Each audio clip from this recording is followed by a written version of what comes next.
when presentation is made before we know the budget is if we budgeted too low, you're going to get a piece of it, but somebody else gets the whole banquet. You don't want to be left with the hors d'oeuvre, finding out that your competition got the big piece of the pie. So early on, you want to find out what are the motivators, what is the budget, and most importantly, when we present, we want to make sure that it's time. It's time to present. It's the right time. We want to make sure that the right people are sitting at the table. You know, when we pull the trigger too early, more often than not, sales organizations are presenting to the wrong people at the wrong time.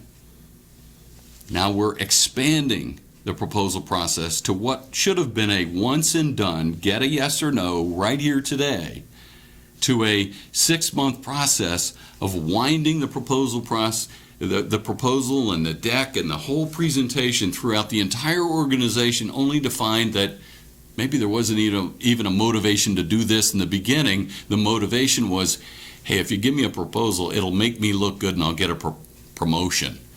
There's tons of reasons why prospects ask companies to give them a proposal in the first place. Now, these are just a number of different elements that you should consider that we found over a decade of training and developing sales organizations that I thought I might share with you today. Remember, the question is, what is the true cost of you developing and giving a proposal? Are you spending the right amount of money, time, energy on the right elements that will get you the business and only the profitable business today? Good luck in your future venture. Make sure that you, 1, standardize your proposals. 2, make sure you're using a selling system. A system that everyone in your organization leverages. And 3, try presenting later in the sales process as opposed to earlier. Patience is a virtue. Hey, I'm Josh Seibert with Sailor Training out here on the East Coast, wishing you well and good selling. Imagine what it would feel like to lose everything. Your job, your home, your family, your dignity. This has happened to thousands of the men, women, veterans, and young adults we serve at Working Wardrobes. What do we do to help? We provide career development services, life skills workshops, job skills training. We provide the perfect interview outfit, and we get clients placed in jobs. Call Working Wardrobes, 714-210-2460. Donate, volunteer, invest, hire.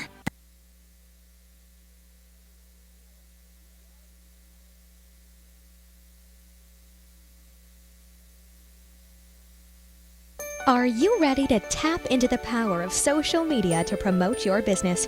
It's easy to get social with Turn Up the Volume, the award-winning social media marketing professionals who know how to get results.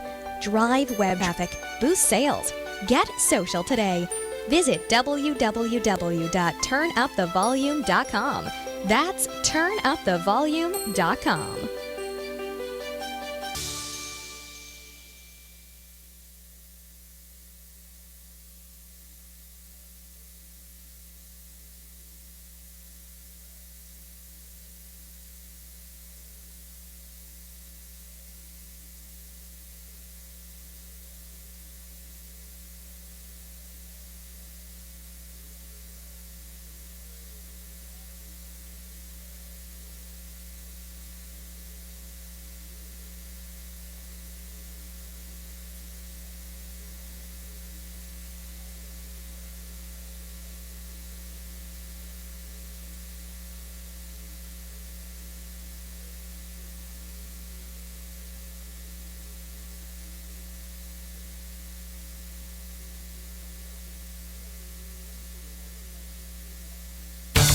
Wow!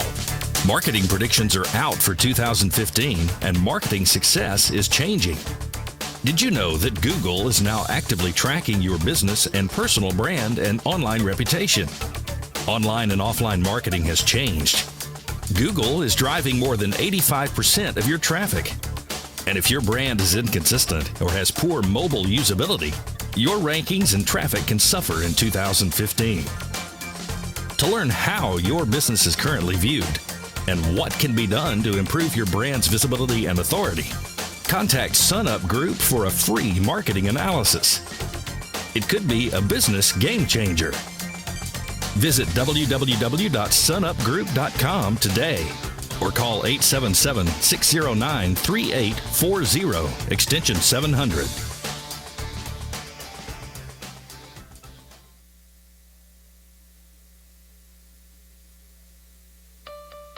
If you are an Orange County business executive, this message is for you. Do you ever feel isolated with no place to turn for advice or feedback? Who holds you accountable to your commitments in your company? Where do you find the right resources to help you and your company grow? If you have these questions, then Critical Mass for Business might be the answer for you.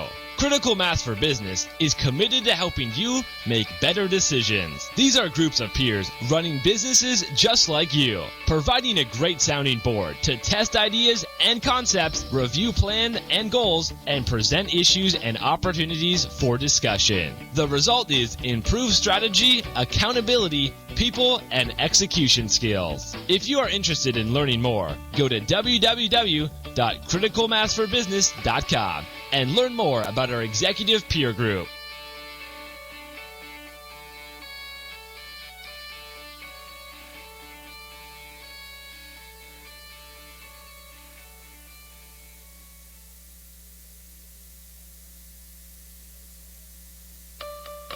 If you are an Orange County business executive, this message is for you. Do you ever feel isolated with no place to turn for advice or feedback? Who holds you accountable to your commitments in your company? Where do you find the right resources to help you and your company grow? If you have these questions, then Critical Mass for Business might be the answer for you. Critical Mass for Business is committed to helping you make better decisions. These are groups of peers running businesses just like you, providing a great sounding board to test ideas and concepts, review plans and goals, and present issues and opportunities for discussion. The result is improved strategy, accountability, people, and execution skills. If you are interested in learning more, go to www.criticalmassforbusiness.com and learn more about our executive peer group. Successfully navigating the changing world of public relations and digital marketing requires an experienced, tenacious, yet gracious team. In business for more than 20 years, Orange County-based T & Company delivers big agency results with personalized service. For more information, call us at 714-536-8407 or visit us online at tandco.me. If you are like the majority of Americans, you want to continue living in a familiar environment throughout your maturing years. In fact, according to many surveys, 82% of homeowners overwhelmingly prefer to age in place, which means living in their current homes safely, independently, and comfortably, regardless of age or ability level. With over 30 years of combined experience in residential, commercial, hospitality, and destination resorts fields, Your Home for a Lifetime is a company dedicated to empowering you to maintain your quality of life and independence by helping you make your house your home for a lifetime. Do you want to reorganize or remodel your home? Do you want to add a full bathroom and possibly a bedroom on the main floor? Are you looking to make your kitchen more functional? Is an aging parent moving in, or your child is moving out, or even moving back in?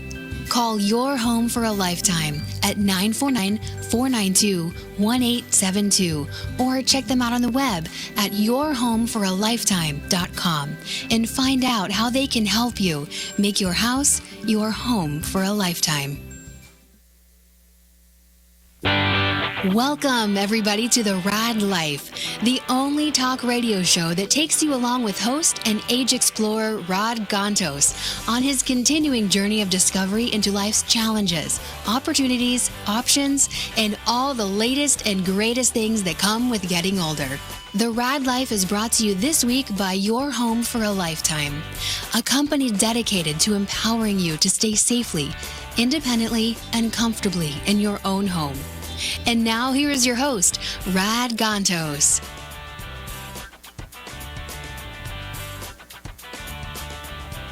Hello. Oh, look, there I am.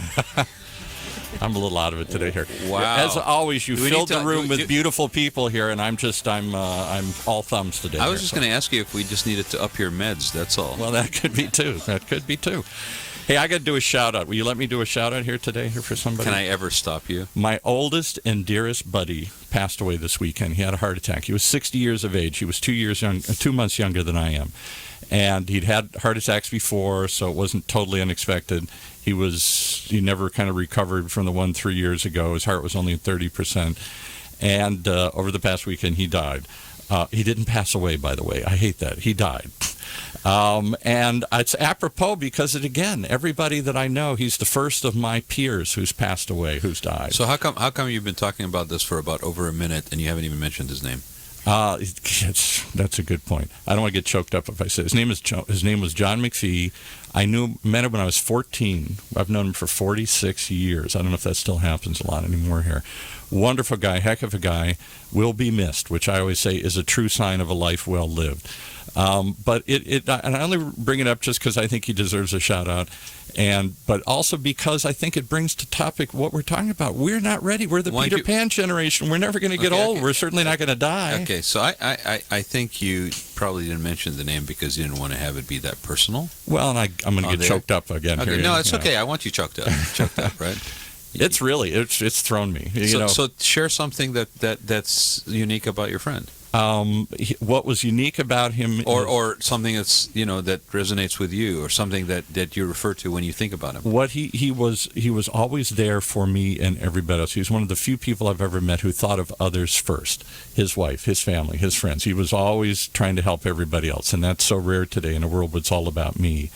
And I just think 46 years I've known the guy. Mm-hmm. How do you start over with, and I'll never have a friend like that again. I don't have 46 years left. Where did you meet him? I met him in junior high. We moved in, it was in the same neighborhood that I was in. So we went to junior high together, we went to high school together, we went to college together.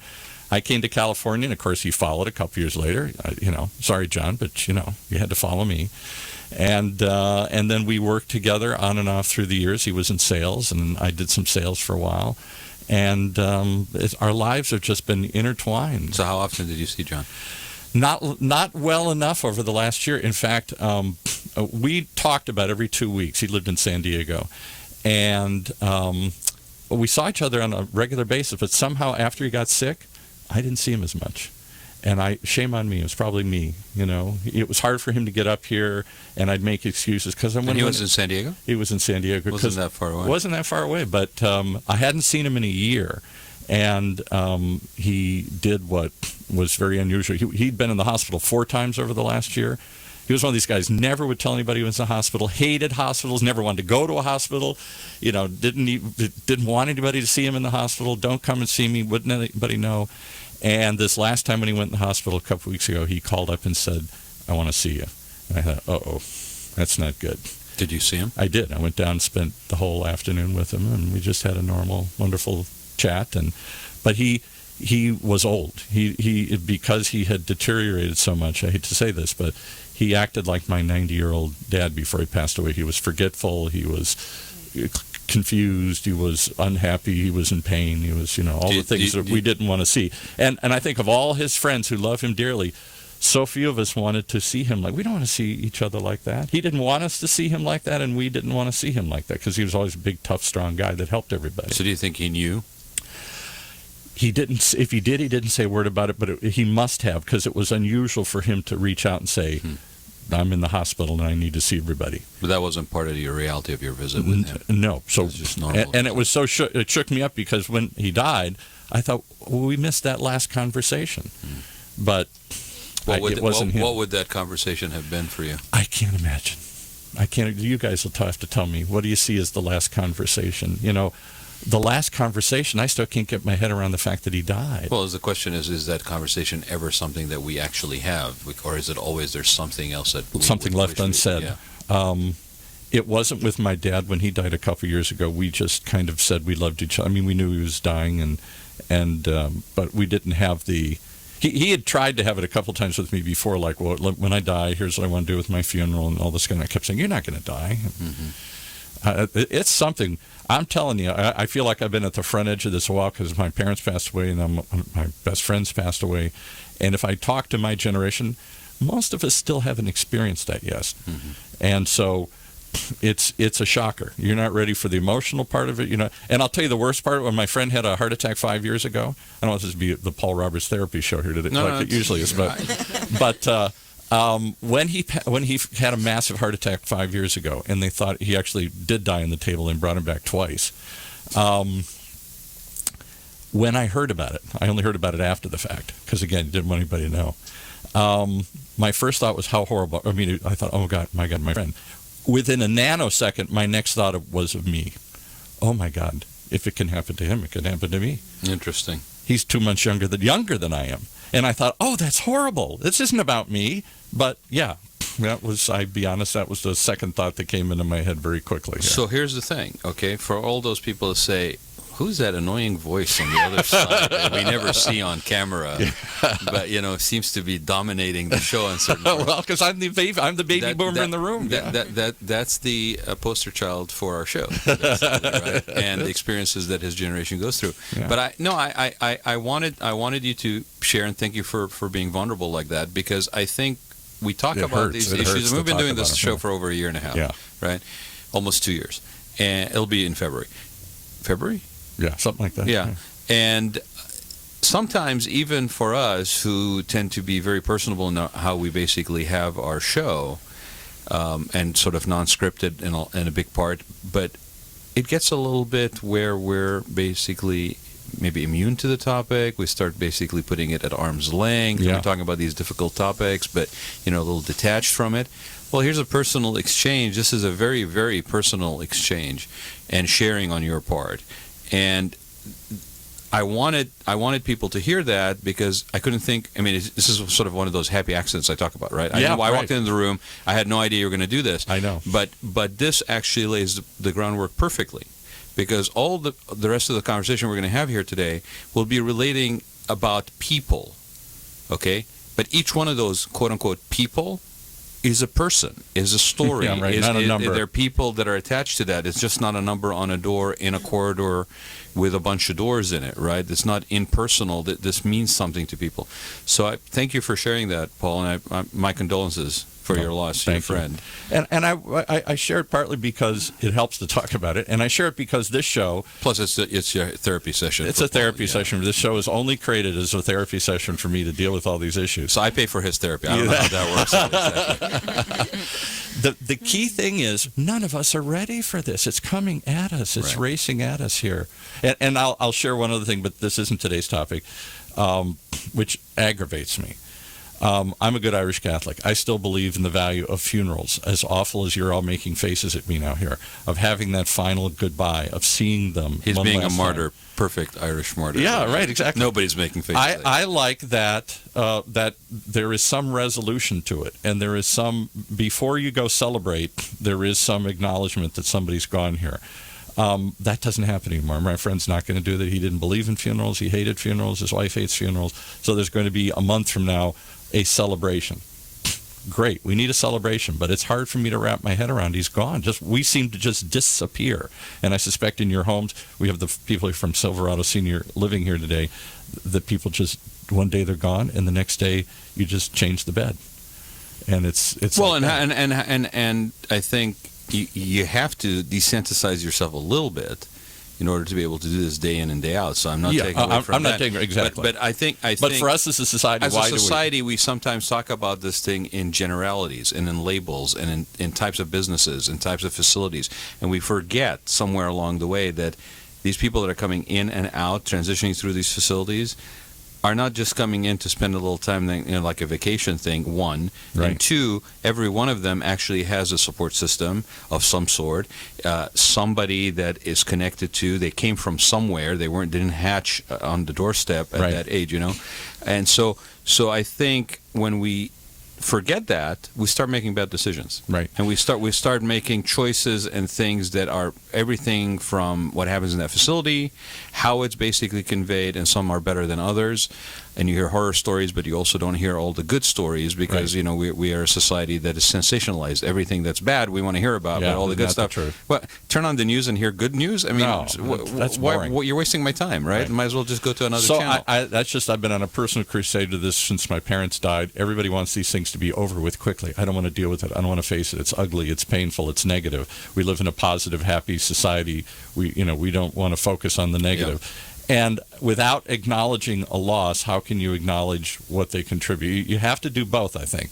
And in today's world, too many times when somebody dies, it's just over. And then the next day, you're supposed to cry for an hour or two and then get it over with and get on with life here. I'm back working. Everybody's just supposed to keep going here. So I think I'm not going back to the 800s, hundreds where you had to wear black for a year. But I think everybody mourns in their own way. Everybody, that moment of total vulnerability descends on you differently. You can't just program that into society. I guess I'm saying we as a society have to acknowledge this is coming. It's going to happen. It's a cycle of life, and we seem to want to deny the whole thing. Right. And on the other side of it, for example.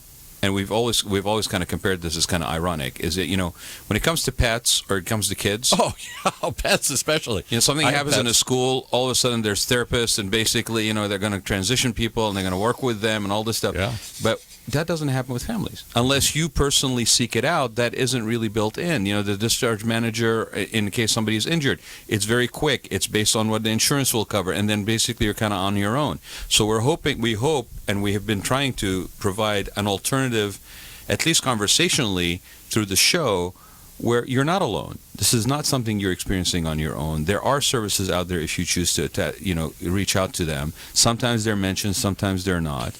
But at the end of the day, at least you have this show where you can call in and ask questions relevant to this. We have some great guests that basically could provide some input. Let's give them the number. If anybody wants to call in today and contribute, it's 949-330-7761. I know so few people call because we don't do that anymore. Or you can tweet. You can just go to at OC Talk Radio. But did you notice that when we did the live feed on Facebook, how many comments were flying? Yeah. Right? So people will never call the show, but they'll type. Okay, so again, it's another way of acknowledging that the traditional way of communicating the message or telling people where the resources are may not be the way that resonates today, right? And so we are on YouTube, right? We're on the OC Talk Radio channel on YouTube. So if you guys are listening to us, we applaud and thank you for listening to us because we don't know who's listening to us. We're on the internet, right? But there's no way of tracking. But I am constantly surprised by people who approach me and go, that was a great show on Wednesday. And I'm like, really? You were listening? Right? But if you are listening to us, go on to YouTube, look up OC Talk Radio channel, and you can actually see us live. Or Facebook. Or is it feeding on Facebook right now? Right now, Facebook. OC, just go to Facebook and then OC Talk Radio. You'll see everybody look at the camera, smile, wave everybody. So everybody in the room will at one point during the show here basically share that on their feeds if they are on social media, and then you guys can join us as well. Let us know if you have any questions on this topic. So bring in your guests. I'm sorry to dominate the first 20 minutes I think it's perfect because it is a personal thing, right? And this is you dealing with this loss. And I somehow feel like I am on the front edge. I'm in the vanguard here. I'm looking at the room here. Even if you say so probably yourself. Most of you have humility and humbleness in this. Well, I just mean because of my age. I don't think most of you have probably gone through all these experiences yet, and she has. Okay. Okay. So we're going to go around the table. Yes. Okay. Introduce everybody. Everybody introduce themselves. I want to get. Tell us your story. We start off with a personal thing. So go ahead. Go ahead. Tell us your story.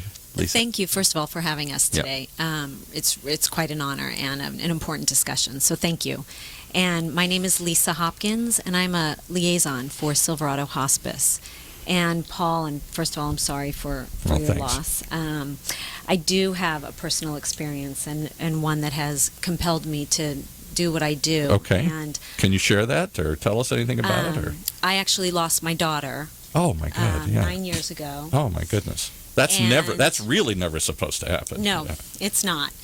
And the only thing I can say is that for us, hospice was a gift. And I can't change what happened, right. But How old was she? And Lisa, yes, please. Yeah, sure. My daughter was, she was diagnosed with cancer, a very rare form of cancer at the age of 5. And she battled for 3 years. And she passed away at the age of 8. And her name was Savannah. And yes, let's acknowledge everybody here today. No, it's important. This is not just somebody. This is a person who had a name, had a family, right. and you raise a very important distinction. At most people, when they hear the word hospice, associated with a certain age bracket. Old people, right? Mm-hmm. But it touches everybody. It does. Yeah. And tell us what hospice is. I have some experience because my mother did hospice work before she died, but for most people, I still think it's still a strange word that they don't know what it means. That's a great question, and really what I find that I am compelled to help educate not only the medical community, believe it or not, but the community at large. I think there's a lot of misconceptions and a lot of fear that go along with that word. But overall, hospice is really, it's a mind, body, and soul approach to the end of life. It consists of a team of people that care for a patient, not only a patient, but their family during the end stages of life, which is classified by Medicare or insurance as someone who has received a diagnosis that could be life-limiting within 6 months. It might go on beyond that, but that's the estimated. And who makes that distinction? A medical professional would. It could be a primary care physician. It could be if a patient winds up in the hospital, and then the hospitalist or a specialist. And is hospice always somewhere else? Do you take them to a facility where they die, assisted dying sort of thing, or can be in home or other places? That's another great question. Thank you. Is that in California, hospices there are no hospice homes or hospice locations for the most part. Hospice really is a service that provides care to a patient wherever they call home. And there's been a lot of studies that show that 86% of people or seniors want to spend their end days at home. So hospice really provides that service. I mean, it makes perfect sense, right? It's a familiar environment. You have things that make you. It's sort of it transitions you easier versus. I mean, it never made any sense to me that when you needed the most, you're basically yanked out of your familiar environment and put into a housing of some sort. When my father died several years ago, he hit his head and got a brain aneurysm and went into the hospital and over 6 months never came home. And towards the end, he looked at me, he said, "I'm never going to see my house again." And I thought, "Oh, sure you are. You're going to get out and everything." But that was his most distraughtful thing. My friend, before he died, because he was in skilled nursing, he had been in the hospital and it was failing, and then took him into skilled nursing, and he seemed to get a little better, but he just wanted to go home so bad. Well, and the other thing, and the great thing about Silverado is that we can provide for folks that are experiencing dementia. Russell will talk more about that, but we provide another place that is their home, and that becomes their home. And then we also have At Home that also assists in providing services that people need in their homes, wherever Perfect that may segue. So tell us your name and your story. Yeah, I'm Kim Winnick, and I'm from Silverado At Home here in Orange County. I'm the administrator. And this is the at-home services. And the at-home. So we provide care to families who need it for however length of time that they need it, short, long. We do overnights, we do 24 hours, whatever that would look like for people that are in their home or wherever our clients might be. They might be at the hospital and need a little extra care, or at a skilled nursing facility, or one of our Silverado communities also, and wherever they would. What would you do if they were at skilled nursing? Because you assume that once you go into these facilities, they provide everything. But you bring out a point. I don't think most people are aware you can bring in extra services. Yeah, because they have, the nurses in like a skilled nursing facility are very busy, and the doctors are coming in Way for busy. short visits, and so they don't have time to sit bedside with someone who's, maybe experience a lot of medical issues and might need assistance getting to the bathroom.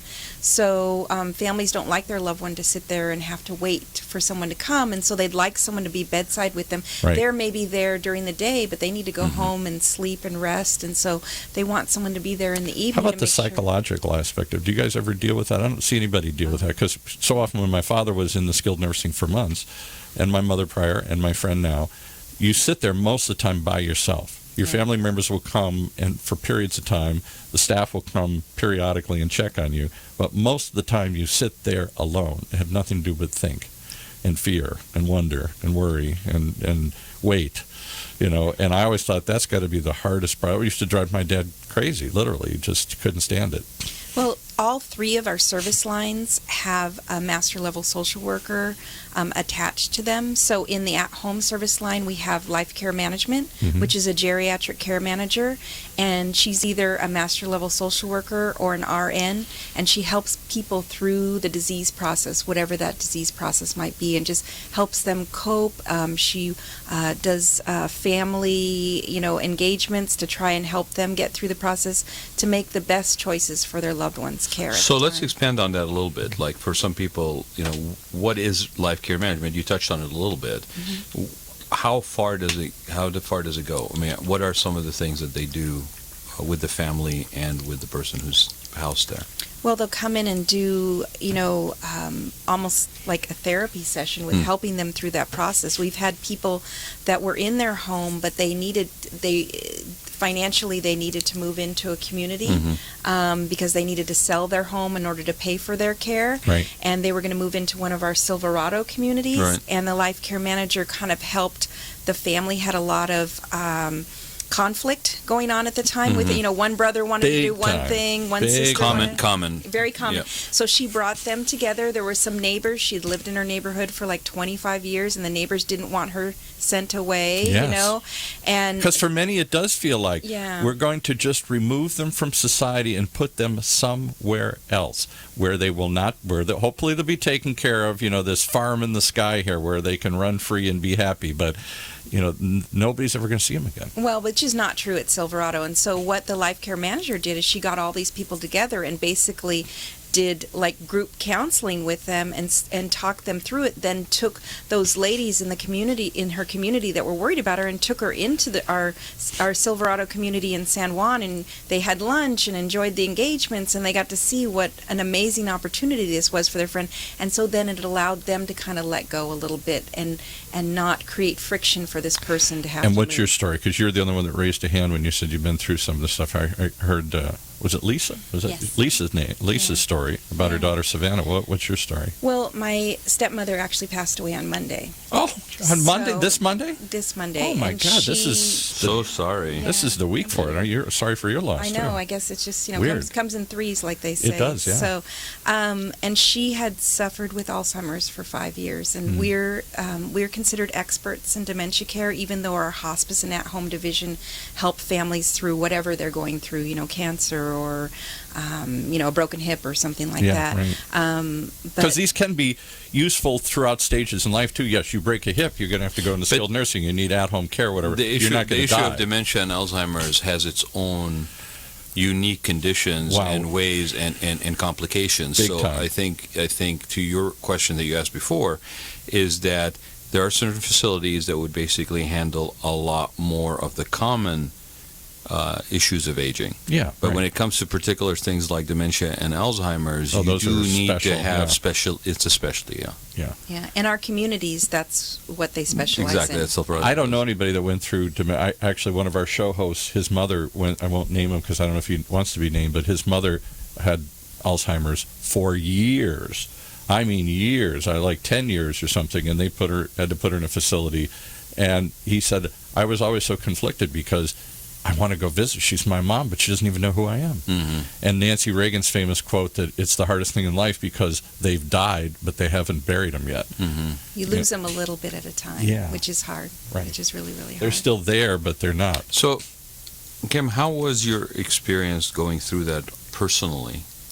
Well, And was it different from dealing with that when it's not somebody who's a member of your own family? Was there a difference for you in that? I mean, Now you're not clinically watching somebody, you're experiencing it on the other end here. Yeah. as much as you care for everybody, but Sure. was there...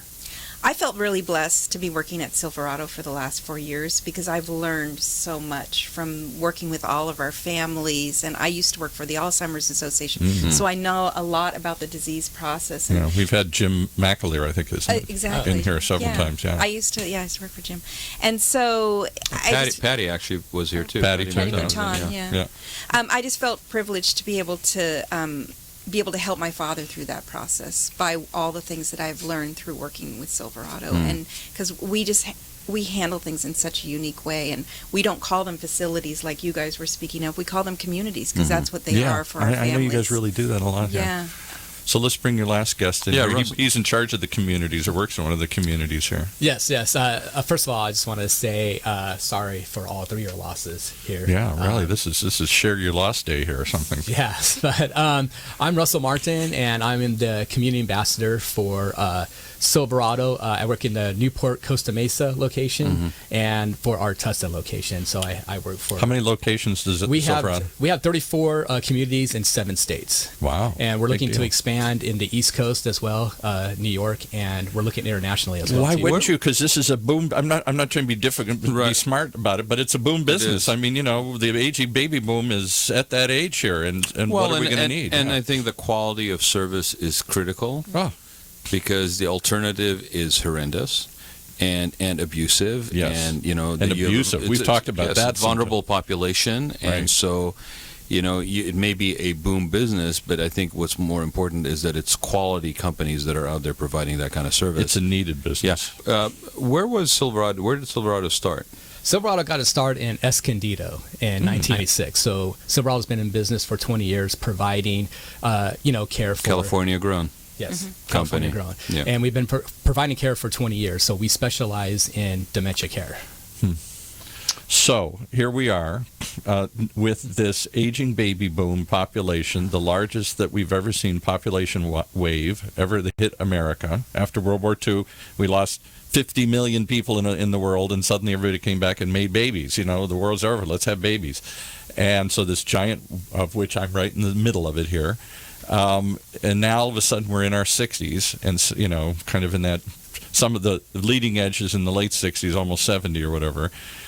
Why aren't we thinking about this, talking about this? The baby boom we were free when we were 20. We did anything we wanted to do. We were hippies and wandered the world, and we're not going to follow our parents' path. Then we were yuppies. We were going to have the perfect children and the perfect careers and the perfect household. We were going to do it all. And now, don't talk about it. I think it's still carrying on with millennials, too. With millennials, yeah. Yeah. I just think that no one's really planning for their future. How can you plan for something you don't want to think about? Exactly. But for those who are listening out there and they can afford it right now, I would suggest get long-term care insurance because that we need would to do help. some shows on that because that would help. Right, but long-term care insurance, in itself, we've had people here who have talked about it. Right. In itself is not enough. No, You it's not. actually have to plan for this it doesn't thing pay for the whole proactively, like it's part of your financial health and well-being, and keep in mind that whatever you may think, which is kind of an interesting way to put it, right? Wherever you may think you need it until, the statistics these days is that you're going to need it longer. Yeah. That's one of the hardest things. There's more years that you're going to basically be in that. Yes. When my father, World War II generation, he died at 92. He was born in 1920. His fondest hope was that he was going to live to be 80 and see the year 2000. That seemed impossible when he was younger. Most people died in their 60s, which is why they started Social Security at 65, because you died at 65 or 66. They weren't going to pay for very long. Let's see how long that stays at 65. Yeah, right? well, no, it's going to go up for sure. So he made it to 80, and then he's like, I'm not dead. He had another 12 Now what? years. What do I do now? It's the bonus round. Right. He wasn't ready for that bonus round. He wasn't ready for how am I going to pay for things? How am I going to health care? How am I going to anything? His wife died. How he's going to be alone? That was like this uncharted territory. I still think it is. And now, to your point, so a millennial says, okay, I got to pay till 80. It might be 120. We had somebody on one of our shows the other day. I'm sure this was just to be shocking, but I think somebody said this on the internet and they picked up on it. Somewhere on the planet Earth, somewhere right now, there is a child who will live to be 150. Wow. 150. So let's talk about this, because that, including what you just said, Paul, this is no longer something that just happens in a small fraction of life and right. society. This is something that actually permeates especially where we think senior starts, right? Which is what, 50? 55, 50. Yeah, right, 50. Not, I think. See, you're trying to be a wannabe. You're only 50, and you're trying to get in on the action here already. The government statistics, they've decided that the number is actually a lot. Let me just say that the number is a lot lower than most people believe. Yes. Think. And it's not 50. It's actually less. Which is why I contend we have another show called The Next Chapter, and we talk about kind of not on this sort of level, but we sort of talk about what are you going to do at that time? What is the next chapter? And many of us feel, in fact, I have a name for it now. Did I tell you? I think I sent it to you. This period from like 55 to 75 or whatever, where you're still theoretically active and healthy and maybe even working and all this kind of stuff. That's not senior citizens. Right now, I bonus round? What is it? I think we are the transitionals. How about transitionals? We're the we were you the get leather jackets with some we logos do, on see? the back of them. We get a logo on the back. We meet once a week at a place. We need a name like we were hippies and yuppies. I think this is my new favorite term because transitionals. What most of us object to at this age. Yeah, don't call me. I have a grandson now. Don't call me grandpa. See, all the women are just. I said, sorry, it's my branding. They were smiling at me. Now I said I'm a grandpa, and they're all like, "Oh, he's an old grandpa." I'm putting my branding hat on for a minute. I think you need to go back to the drawing board with transitionals. No, sounds like you got one leg in one thing and one leg in the other, and neither one shall. Yeah. So no, I think you need to work on that. Okay, but there is. I think we need to split that period into at least two different definitions. I don't think the 55s are the same as the 90s. Okay, but here's the thing, right? Why do we have this uncanny need to compartmentalize everything? You hate this that we brand everything. I hate that we compartmentalize everything. The only reason we compartmentalize things is to sell people on stuff. Sure. Right? Because it makes it easier for marketing. We target it. But you're talking about people that potentially will be alive till the age of 150. Okay? A kid, somebody who was born today will live until 150. Okay. Could happen. So how do we stop dealing with this as something that we address at 65, 70, whatever, and instead start weaving it into society and the way we live? Are so touchy-feely. You like to touch each other and everything. I accidentally touched his knee. Okay, get us a bigger studio. We're all over each other here. Okay? That's a little banter there with Paul, but I'm done being nice to him because his friend passed away. That's right. Those days are over. Sorry. So let's talk about those. To that point, let's talk about with Silverado specifically. Okay, like what are some of the things? What are some of the programs that you guys pride yourselves on changing the way the world cares? Mm-hmm. Right. Mm-hmm. So what are some of the stuff that we can talk about? Because I think this conversation really needs to get out of just what happens in communities or in buildings or in care when people need it from medical or otherwise. Yeah. What happens? We used to go to the doctor when we got ill. Now, because of whatever the cost of medical insurance, medical procedure, whatever, now there's more of an awareness of preventive approach. She's wearing a Fitbit. Right. Actually being aware and responsible and accountable to yourself and how you take care of your wellness regimen. Prevention. So same thing with this. You're not going to prevent dying. No. Right? But I am. I don't know about you. But the quality of life, you're going to there you go, boomers again. We're going to redefine it. We're not dying. Yeah. Okay. You're going to redefine dying. You're not going to die. That's not going to do it. It's hilarious, Paul. Okay. That's the new slogan for the show. Not going to do it. Here we don't die. We die on the air, but we don't really die. But so what are some ways that maybe are happening at Silverado that are redefining the way we care? Well, first of all, I'd just like to say that Silverado, it's a whole culture that you have to understand, and that culture is we give life back to people who thought life has ended, and just because you have a disease like Alzheimer's or dementia doesn't mean life ends right there. Okay, right. And we provide. I need to hear that more because we all are afraid that when that happens, to a certain degree, when my friend had his heart attack and got really ill and everything, to a certain degree, bit by bit, we all thought life was over for him. Right. I hate to admit it, but it's always about too is getting care early on instead of waiting to get care. What we see is people at home, not eating appropriately, not taking their meds appropriately because they don't have a person to help them with that. Absolutely. And so then they end up in the hospital, which then they have more issues and more things happen, or they have a fall, and so if they get the care earlier in the process, then they can stay at home longer and. Well, sorry, go ahead, Lisa. I was going to say to Kim's point that that a lot of that is actually educating the medical community because Even the medical community, you're saying, they are- not just us baby boomers in denial here, but no, absolutely practitioners. not. Medical experts and medicine, your oath is to try and preserve life at all time and continue to fight, and that's not always in the best interest of the quality of life for somebody. And I think that helping educate them more on the different benefits and the options that a patient may have. All right, so I'm going to share another example that from my personal Vanguard story. I'm leading the charge into this new unseen... From the archives of Paul. Come That's on. right. Lay it on me. My aunt is 92. She never got married. She moved out here to be with my parents. 15 years ago, she was diagnosed with a rare form of cancer that was supposed to take her in 5 years. That was 15 years ago. She came out because she thought she'll be with her sister, my mother, and then she'll die. She didn't know my mother and dad would die. And now she's alone in an apartment, has very little money, and lives out in an apartment out in the desert. Won't move in with me, doesn't want to be a burden, doesn't want to come with anybody else, likes her independence, been independent her whole life. But what's happening? She's falling all the time here. And so she, more and more, she can't walk, she can't get out, she can't do. So I have to run out there every weekend and buy her groceries and try. She has a little ad hoc group of people that pick up her mail and take her trash out and take her to the doctor. So, to your point, I take her to the doctor, her doctor, 6 months ago. And the guy looks at her and he says, "You're not still living alone, are you?" And she says, "Well, of course I am." And he says, "Well, you just can't do that." And so I said to him, "Give me an option." She only makes $2,500. She just got $2,500 a month. What magic? Wave a magic wand. Tell me what's going to. Well, I don't know. I don't deal with that. He says, but she can't stay at home alone. Take her to another doctor a little while later. Same discussion. Not one of them gave me a resource, an option, or even an idea. They just commanded. She can't live like that. But that's next. That's the lack of a holistic way of looking at care. Yes, exactly what Lisa was right, talking and about. it's not a one size fits all. Right.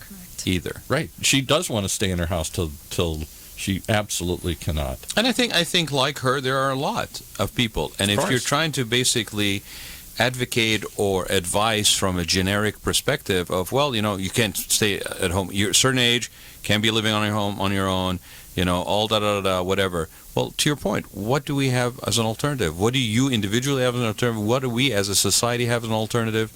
No discussion. And then when she fell, in fact, I forgot earlier this year, she fell, and so bad that the neighbors took her into the hospital. 911 came, broke down the door, came and got her. Fortunately, she only broke something, I forgot a rib or something here, whatever. And so she's in the hospital, and then the hospital calls me up and says, "You're her only relative?" "Yes."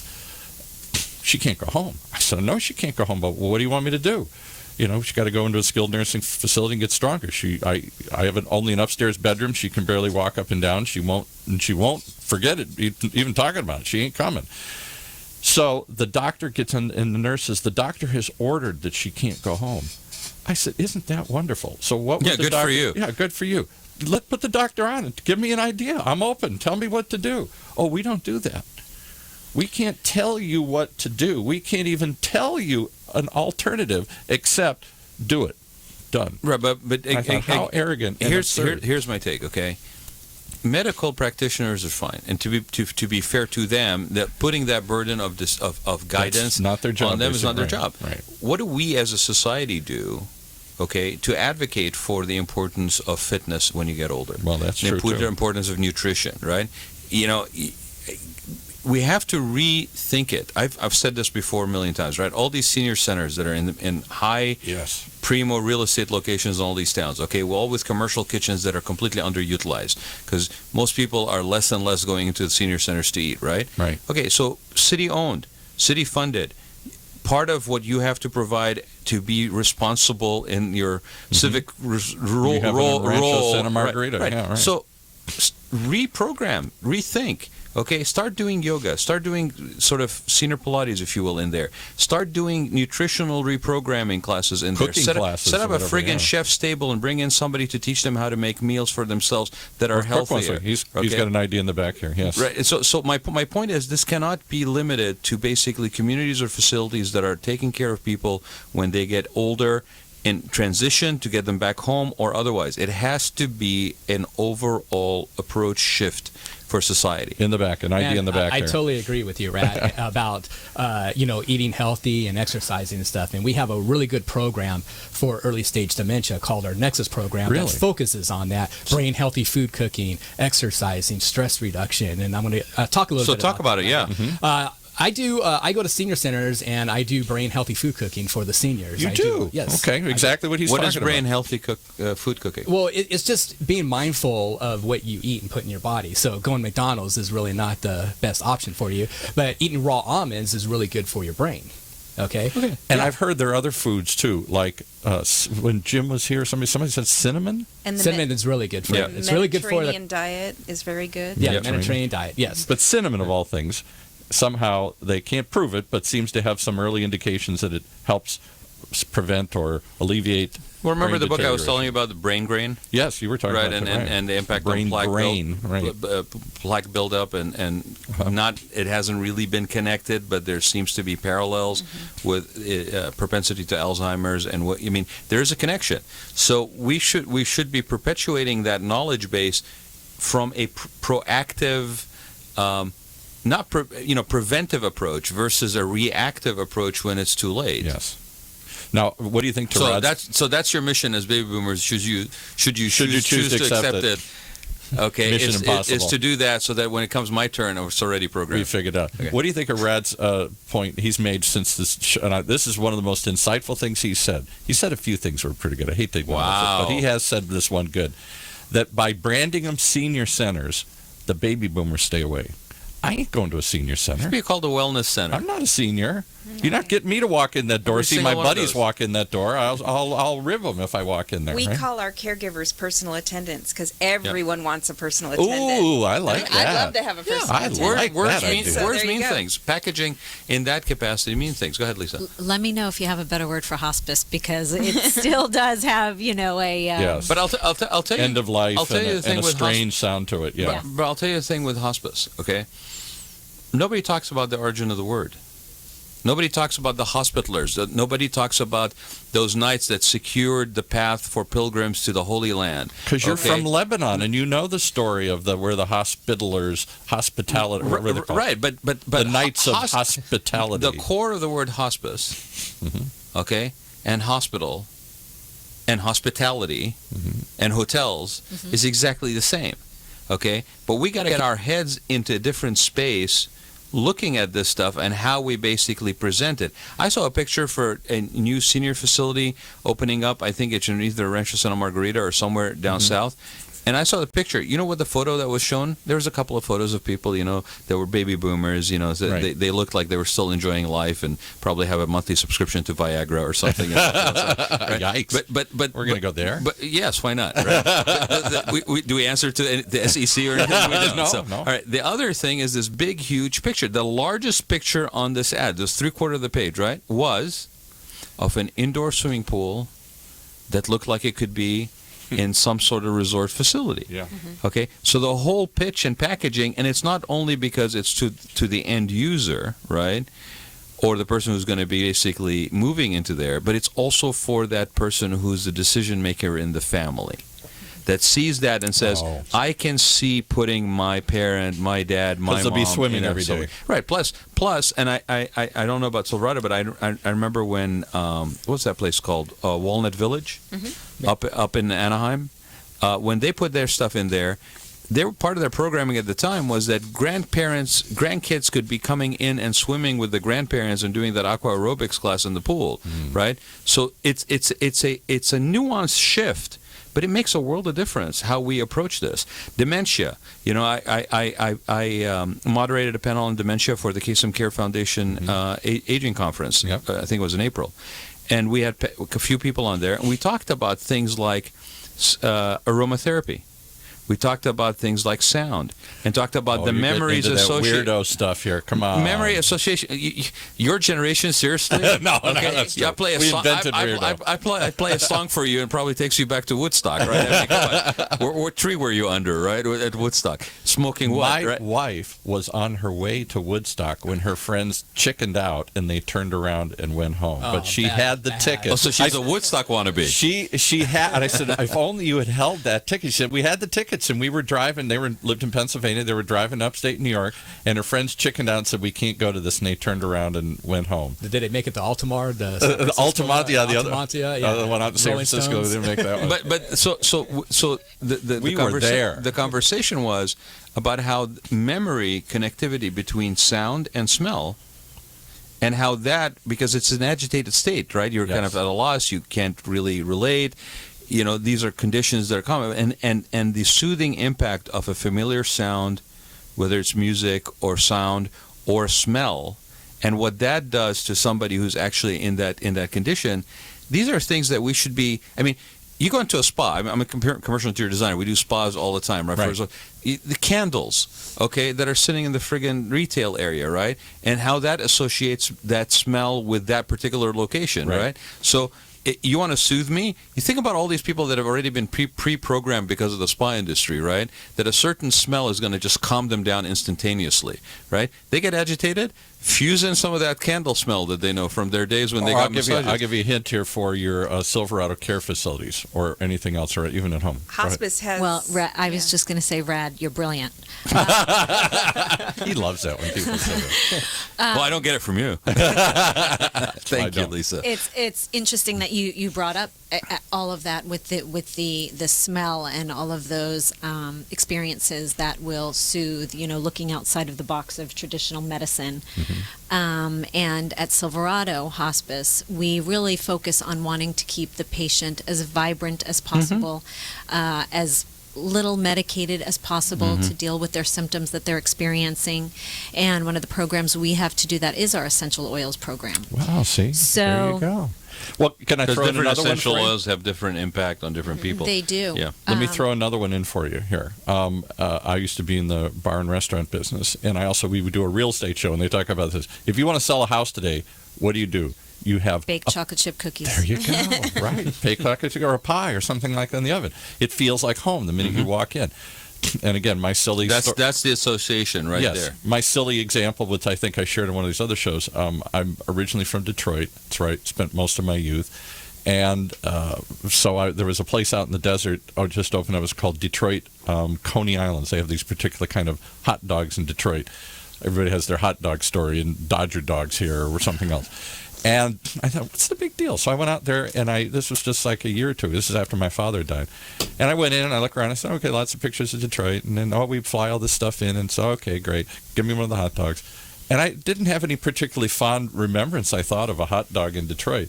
And the minute they brought it out and I smelled it, I started to cry.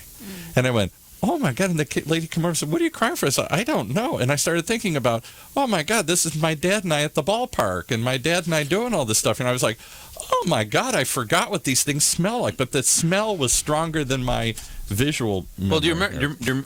Because it's not a conscious thing. It wasn't a conscious thing. It's programming on a subconscious level, yes. Right? Do you remember Terry Sweeney, whose dad flew the 2 missions over Japan? Yes, right. And he was talking about how he dropped the A-bomb over. Yeah, his father was one of the pilots on Nagasaki. But that he actually went to the commemoration of the plane at the Air Force Museum, and they told him, don't go into the cockpit. We won't really let people on the plane, but it's your dad, so we'll let you on the plane, but don't go into the cockpit. One of the most famous World War II bombers that dropped the A-bomb, and he goes to the museum where his father... It was just, they had just restored the plane, they were commemorating the plane. The plane is 60 years old. He goes up there, and just keep in mind, they just kind of reconditioned the plane, They right? repainted it, so they did everything. Probably there's nothing in there that is connected, right? Right. Yet this gentleman walks in, and they say, well, we're going to let you on the plane. Don't go into the cockpit. It's kind of like behind whatever. Right. So he can't help himself. He goes into the cockpit, and he sits in the pilot's chair. And he says, and this is how we ended the show, he says, I could smell my father's pipe tobacco. Wow. This is from So it wasn't even 60, 70 years later. I'm not going to discount his version of this, but the reality, the more likely story is that there was no smell of tobacco. His association with familiar space, or he probably was never on that plane with his dad, but his mind associated something that then reflected in a smell. When he thought of his dad, and he thought almost of a teared smell. up. He almost teared up on the show here. So not only is it something that we have, that is instinctively we can associate with, that calms us down, but here's the new thing: you can program that. So when people are in a calm state, you can actually give them a tool like smell or sound that you can then go back to re-bring them back to that same So spot. imagine if I walked into Silverado, one of their facilities, and I smelled, at Lisa's point, chocolate chip cookies. And you will And too. you will, too. because they Really? cook See, them okay. all day long. See, I'm just saying. So wouldn't that give me a different, if you, as a what do you call them, a patient or member of the community there, or somebody who walks in our city, rather than the antiseptic smell of a hospital? We've all been to a hospital and it just has instantly a smell and you just want to get out of there. Exactly. You know. Yeah, we call them residents. Resident, okay. Yeah, residents. And yes, you will definitely smell fresh baked cookies every day. I love it. Yes, I love it. We provide How smart. we provide a home-like environment for our residents, and we're pet friendly too. So we have dogs, cats, birds, fish. Love that, Some too. of our communities have miniature ponies, Shetland ponies. Really? Yeah, they How used cool to is have that? kangaroos a long time ago. Oh, wow. And things like that. Yeah. So also residents, if they have a pet, they can move their pet into one of our communities. You guys as went well. up 1,000 points. My mother, again, did lots of work in hospice before. I don't know if she got into this, but many years before she died, she became a volunteer. And in Michigan, they had facilities. So you would take them somewhere, and then they were the light would come on even actually outside. This person was actively dying. And there was a little red light in the hallway, and that meant they paid more attention. But she used to bring animals all the time. That was a big and deal. kid friendly too. We Yes. encourage all of and our. isn't that so? Again, another weird example. So my friend John died, and his kids rarely came to see him. Not because they were bad kids, because he had trained them through the years when he'd been in the hospital or when his parents had been in the hospital. No, we never bring the kids into these facilities. And so often when I would go see my mom and dad in their last years, many times they were in skilled nursing or whatever, never saw kids in these facilities. You don't want to bring. I almost went to see my friend John Saturday, not knowing he was going to die, but I had my grandson with me, and I thought, no, I can't bring him. So let me ask you about what makes your in-home care unique. And we got about through 5 Silverado? minutes here left here, so. We're unique. It's our training and screening. So home care is a very non-regulated industry. They just Very. started.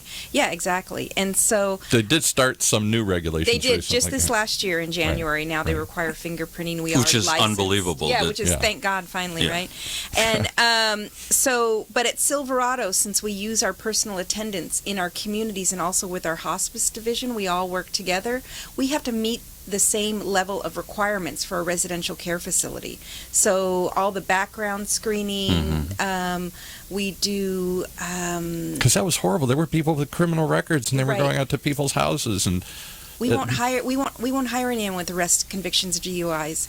At Silverado, we do an ethics and integrity screening for every single associate that works at Silverado, and that's basically like online, personality profiling. We're trying to understand who they are that's oh my coming to goodness, interview. you guys are way ahead of the curve. You're going way up in my brownie points from everything you're saying here, from cookies Well, to. how could we do any less, to be honest, when we're dealing with that kind of a vulnerable But we population? do. Yes. Oh, I'm sorry, guys. I've been in lots of these facilities. I won't name them out in the desert and elsewhere. They're supposedly the best of the best, and they are just glorified warehouses to die. Well, because when we started when you said you gave your personal story, Yeah.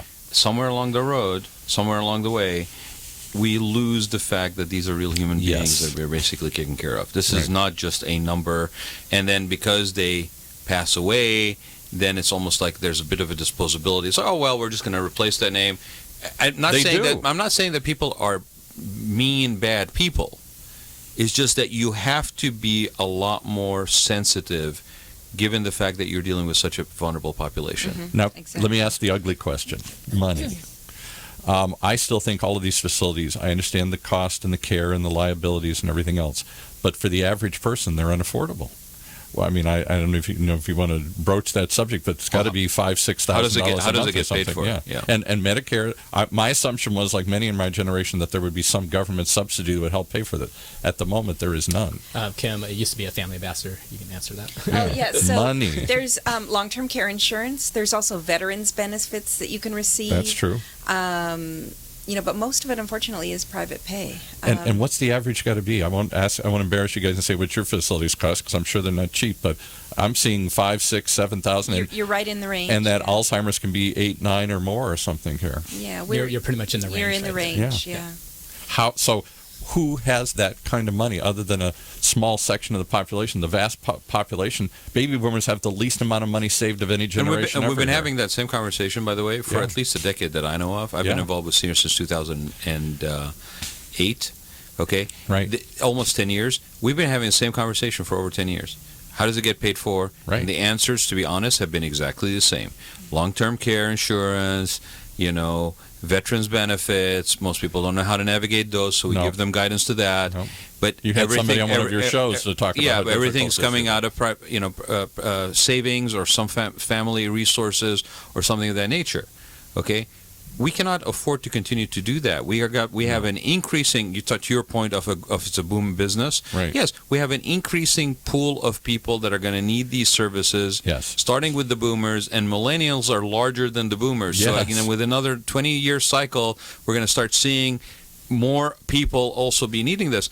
And if the answer continues to be, long-term care insurance Which and nobody veterans has, benefits, or reverse mortgage, right, and that's it, then we're going to be doomed as a society. Well, I think, and if I can just say that as for hospice, many people don't realize that that Medicare covers hospice completely from every medication. And that every I do bit know, of and medical I applaud equipment. that whole notion. Yes. And if but they somebody don't really do qualifies- at-home care. A little bit. It's just the hospice It's just that's hospice covered. is the only thing that Right. government pays for. But if hospice is being provided, let's say in a skilled nursing facility, if a patient qualifies for Medi-Cal can also help offset the cost of the room and board. Right. So a lot of people don't know Medi-Cal, that. though, you got to get down. That's what we're facing with my aunt. You got to get down to under $2,000, and you can't do it through trickery. You can't just give the money away or something. And they'll go back 2 or 3 years and say, "Oh no, you still had this money." So they're very, very. And I understand because there's a limited available bit of funds. I'm going to get on my soapbox for a minute. Please, Okay. yeah. All right. Please. Yeah. Like I'll give you those I couple. carry it with me. I used it yesterday. I put it down. And I visually stepped up. I said, "Okay, I'm stepping down." And the guy says, "I'm never going to forget you. You stood on an imaginary box there for 10 minutes and said a few words." Okay. But here's the thing: we cannot, as a society anymore, I think, look at aging as being something that you survive through. It has to be something that you thrive through. Okay? And it has to be something that we look at in multiple layers of what that means. Is it the medical only? I have a safe roof over my head, and nobody's going to attack me because the door is locked. Right. And somebody basically prepares food for me, and somebody changes my diaper, or basically make sure I get to the bathroom. If that is how aging is, we as society have failed.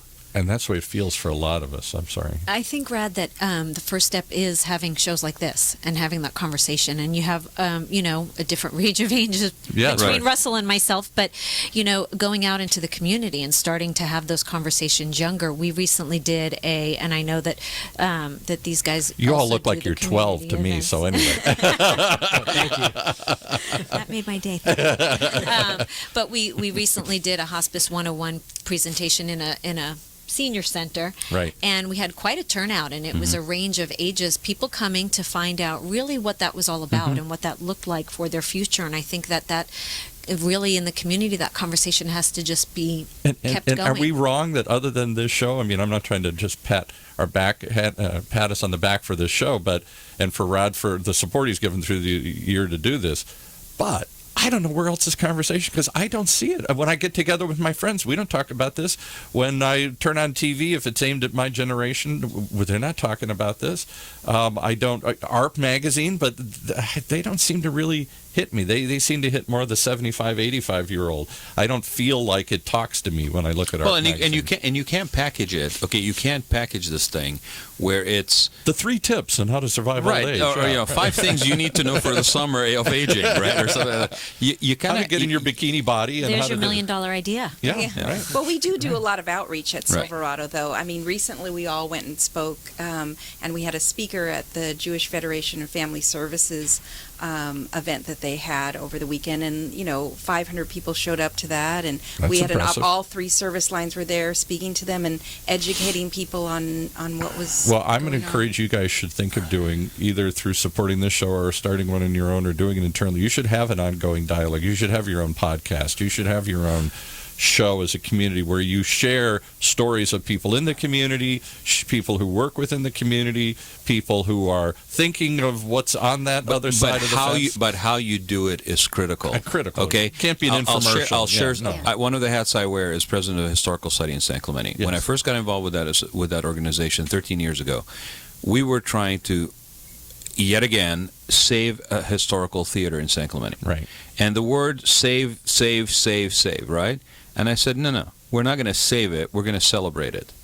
Okay, it's a nuanced difference, right? But when it comes to aging in this country and as a whole, more or less, unless it's a multi-generational family structure or a community that's based on multi-generational model, Like the Asian communities right, or other. or Mediterranean, whatever. Or Mediterranean. Okay, the thing. Well, yeah, but I mean, unless it's those situations.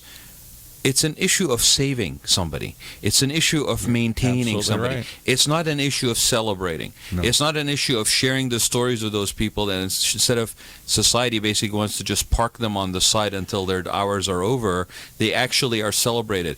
Bring them into the educational process as professors and teachers. People are needing to work longer. So we had John Alpe, who's running for the college district, right? And we were talking about what does that mean? How do you translate encore careers for people? How do you, as there are get less people- kids in the community as the community gets older, well, how are schools going to change? And he's saying community colleges are exploding. We're closing elementary schools in Orange County because there's fewer and fewer little kids that can't afford to live here. But we're expanding the community college because there are more and more 50, 60-year-olds that want to get re-educated or start an encore career. So, in part because of necessity, because they can't afford not to be working because of their portfolio value or whatever their assets are. In so many cases, like you've said it before, right?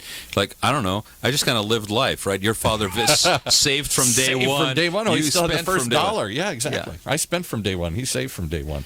So but I'll end with this: is that part of the problem? You're always praising the baby boomers for being trailblazers and pioneers and changing the way we can go through multiple careers and marriages and things, and we can do anything we want to do. We're always out I never exploring. said you knew in advance what you were doing. No. But one of the Looking things we back, you did bad, I think, is that we never celebrated getting old. Mick Jagger's famous line, if I'm still singing Brown Sugar at 30, shoot me.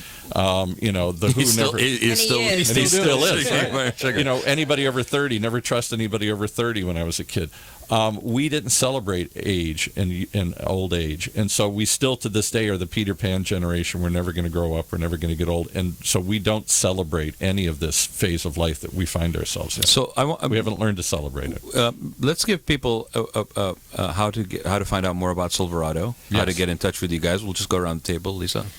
Well, anyone is welcome to go to our website, silveradocare.com, to learn about all of our service lines and what we can provide. And also, like you mentioned, to see a little bit of snippets into the communities and the stories of our residents. Because it's on the other side of the hill. I never go over there to see what's over there. It's behind the curtain. We're a storytelling kind of company. And so we've documented all those things on our website. And it's really good for families to go in and see that and understand. Do you have a podcast? We should create a podcast. No, but we do have a Silverado storybook here. Cool. Hold it up to the camera. Let's see it. And it talks about all the life-changing events that happen to a lot of our residents in the book. I bet there's some amazing stories. There's a lot of amazing stories in there. So I'd like to give you that copy. Oh, thank you. I appreciate that. Well, the other thing is, a lot of these people are walking around us. They're living history. Oh, that's true. And we don't have them forever. No. So take the time to actually engage at that level, because once they're gone, those stories are gone. Stories are gone forever. That's why we document all of them, because they're really some amazing stories. How powerful. Love stories and life stories. Yeah. What's that famous book that Nicholas Sparks, or they turned into a movie where it's kind of like Message in a Bottle, wasn't that one of them, where the message gets lost and then it gets found, the love story 50 years later or something, and there's a couple of those kind of books. Like, I bet there's just some amazing stories. Oh, definitely. Read the book and you'll read all the stories. So Okay. it's called The Silverado Story, a memory care culture where love is greater than fear. Thank you for coming in here today. Anything else we didn't cover you want to tout here before? Oh, we I had a sign whole off? list of questions. You I just know. basically, I took over took up today. half the show and made it a therapy session yet again. Yet again, that's all this show is Well, about. that here. just means we have to schedule number Well, two. that's the perfect transition, Russell, because at this point of the show, I usually say, you guys are welcome to come back so we can talk about all the other stuff we didn't talk about because Paul was too busy telling us about him. That's right. No, but I think it's important to have these kind of conversations. You said it before we started the show, that it's a tough topic, Very tough. but it doesn't have to be a depressing one. It can be an empowering exchange if we actually choose to look at it that way. Yes. And that goes across the board to anything that happens during the course of aging. It is a journey. We say, flippantly, he called me an age explorer, but it is a journey. And along the way of the journey, you actually gain knowledge, you change your perspective. Unavoidably, you will pick up nuggets of things differently, whether it's from how you see them or from people exchanging their insights on certain things. And that's why I say these people that are walking around us, whether they are at a community like Silverado or they are just people that are basically in our community, in our neighborhood, right? They are a wealth of knowledge. And it's not in terms of, well, how do I improve my business? It's how do I live my life? Right. So I thank you again for being here, guys, and we'll look forward to having you again. Yeah, thank you for having us. Thank Thank you you so much. All right. You have been listening to the Raad Life radio show with your host and age explorer, Raad Ghantous, brought to you on the one and only OCTalkRadio.net. Join us again next week.